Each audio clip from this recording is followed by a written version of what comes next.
Well, a very good morning to all of you. It's Tanveer Mohammed Masood, and in this particular video, I'll be talking on one of the very most important as well as very interesting topic on social studies. That is about early humans and early ages practices and the means of transport available at that point of time. Now, early humans, as we all know, they had no means of transport available for them, and they used to walk on foot to, even though it was long distances, they used to walk on foot. However, it's not that harmful to walk on foot in this modern era as well. We can walk on foot, and that is basically good for us, quite beneficial for us. It's a good exercise, but that is for short distances that we can walk.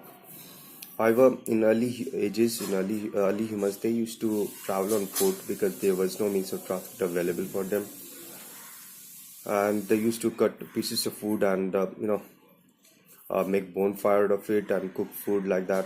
This is what we all know as far as social studies information is concerned.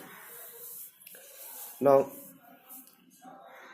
once what happened was that when early humans they were cutting lots of food, and they were basically up on the top of a mountain.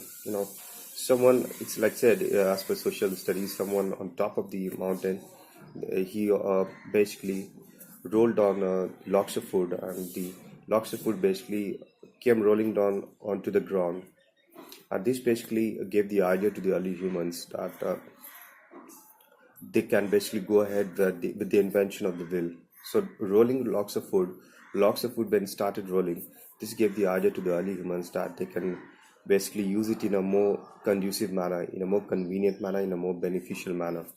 So that gave the idea of wheel that we basically witness today in the form of rubber tires or rubber wheels. Now, what they did, they basically tied up three, four, five pieces of logs of food. They were basically round in shape, and that basically gave them the idea to go ahead and make a cart out of it, or wheelbarrow basically. So basically, what they did, they put in a piece of food, a flat piece of food on top of three, four pieces of logs of food, and tied it with a piece of rope and started pulling it. And that basically was the first vehicle that was invented by the early humans. They started putting loads on top of it. They started putting their commodities. They started putting their own people, and they started moving from one place to another. So this was the first time that the idea of vehicle struck, and this was basically the advent of vehicle, I should say. Now, this went on and on and on, and gradually, we humans, they basically invented the tire wheel, and then subsequently a full-fledged vehicle was invented. Now,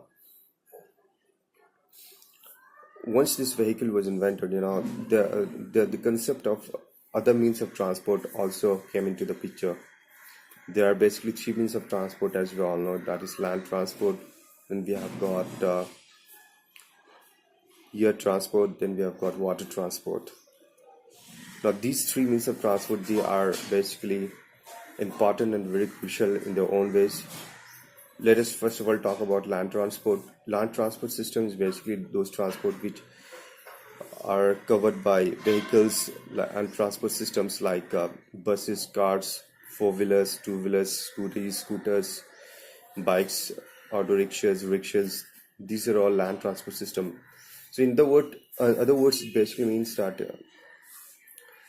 this is about the transport system which basically runs on top of the roadside, on the roadside, on solid surface. So land transport is basically got to do with those transport system which basically runs on a solid road system. The example I have already given. And apart from that, land transport system can be of short distance as well as long distances. Interstate buses, these are examples of transport system which basically connects people to the far off areas or far flung areas, right?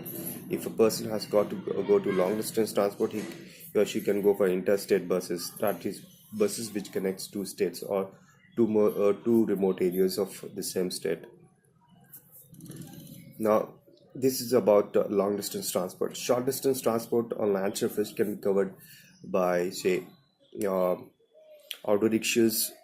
Then there are four wheelers. They can come in handy in covering short distance transport. So for short distance transport, transport systems like auto rickshaws, four wheelers like taxis or cars, these are quite handy enough, and these are quite used widely these days.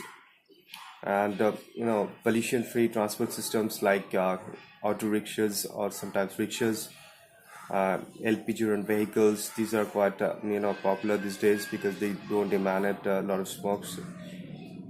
These days, Totos have also arrived, so they are also doing a great job in reducing the pollution level of the city.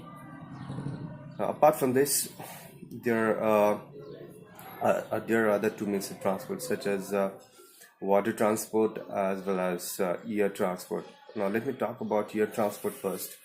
When we talk about air transport, the picture of aeroplane or plane or aircrafts that becomes to our mind very clearly without any shade of doubt. Now,